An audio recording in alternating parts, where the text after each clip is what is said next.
Выстрел! Выстрел!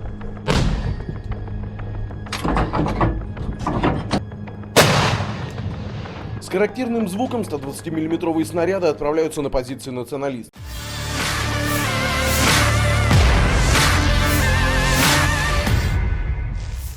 Senjata self-propelled 2S9 Nona S menutupi posisi pasukan Ukraina.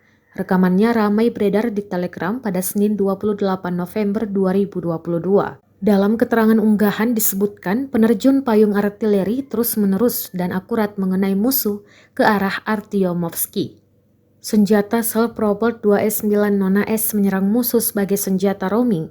Ini berarti mereka tidak bertahan lama. Setelah meluncurkan serangan, pasukan Rusia segera mengubah posisi menembak dan menyerang. Tunggangan artileri siap mengenai beberapa objek sekaligus. Kami mendapatkan posisi menembak, cepat mengerahkan diri dan menembak. Maksimal 5 menit dan berangkat dari sana, kata Komandan Baterai dengan tanda panggil arti.